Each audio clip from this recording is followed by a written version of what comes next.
Hello, welcome back, and welcome to all my new followers. It's lovely to have you here.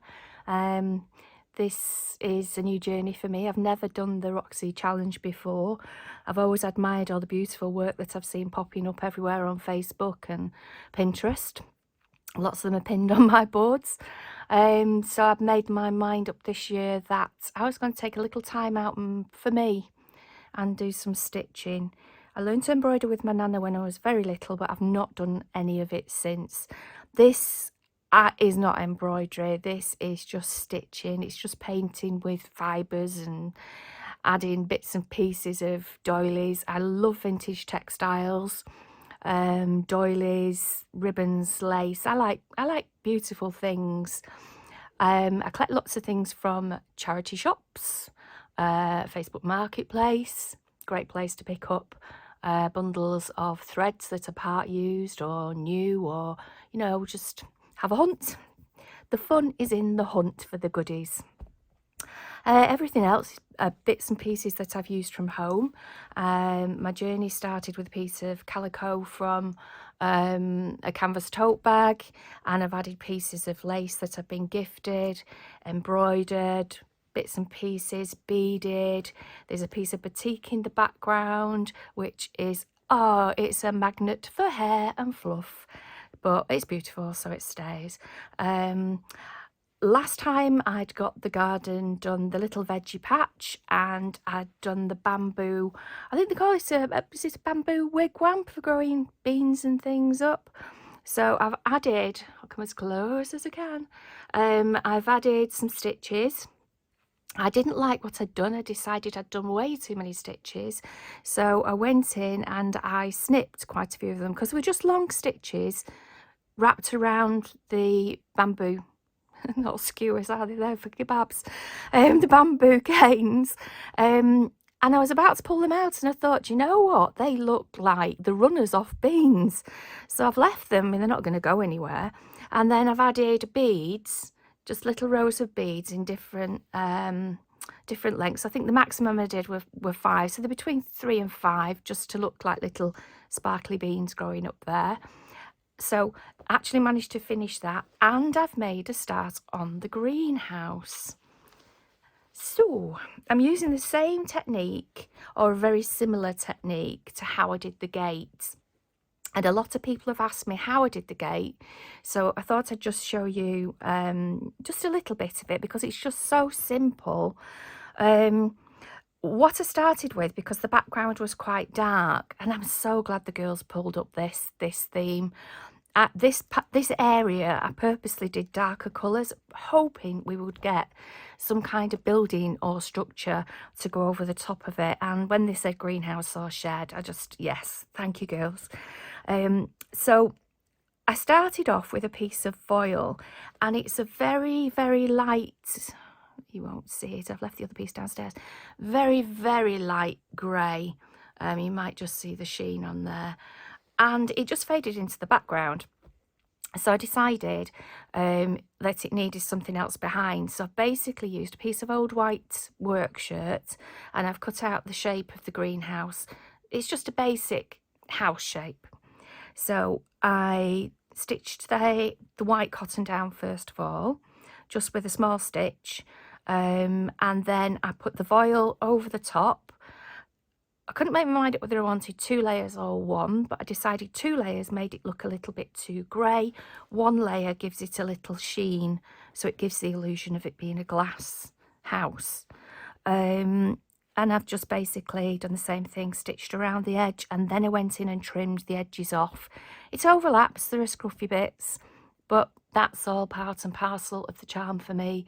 It's my kind of style. Nothing's ever neat and tidy with me, as people will contest to. Anyway, what I've started to do is just to do the outline with a stitch, just a basic stitch.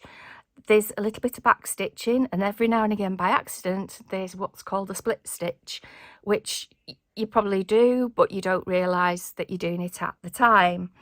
Right, so I don't even draw on. Bear with. I'm we're back. Sorry about that. Noisy husband is paying bills on his phone, and we don't want to be hearing that, do we? So where we're up to, stitches. I've gone with this kind of colour, and as I said when I did the gate, it's a little bit pale, so I'm going to be over stitching it quite a lot.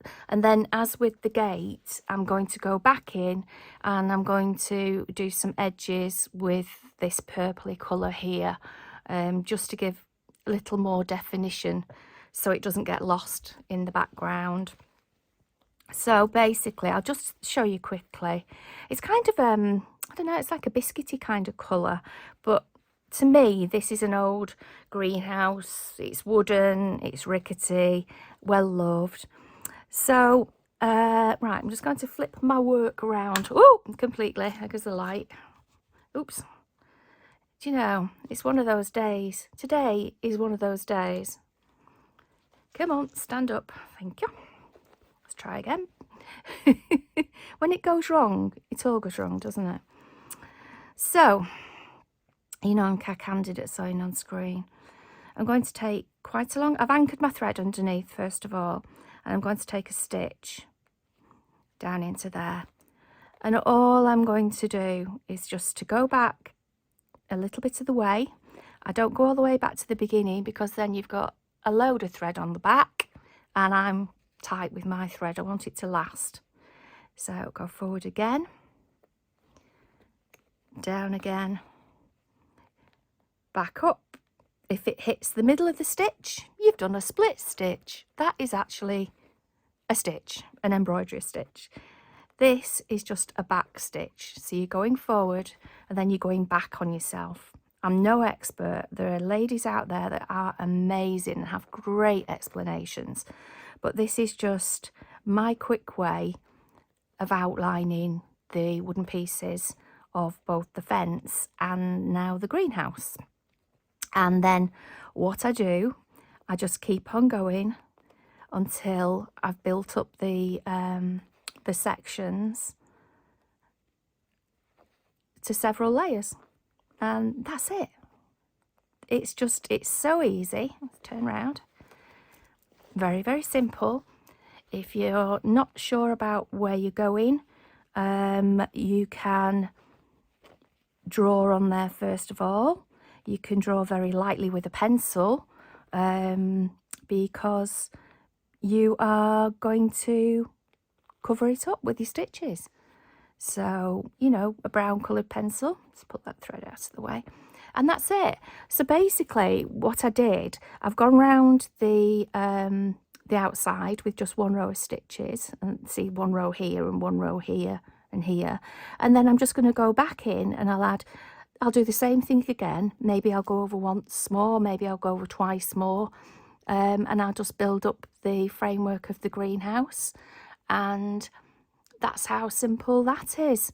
So I am going to love you and leave you before something else goes wrong, because Postie will be arriving soon.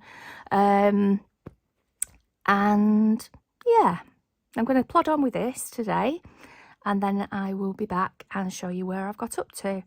I'm thinking I'm going to have some plant pots along here with some flowers in, so I want a little bit more dimension.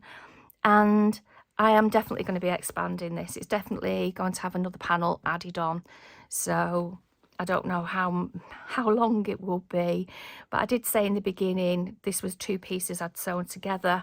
That's the length of one piece. So whether I'll add another piece on that length for now, I don't know. But I am going to finish stitching this, and then I will be back with the finished greenhouse. Okie dokie. See you later. Bye.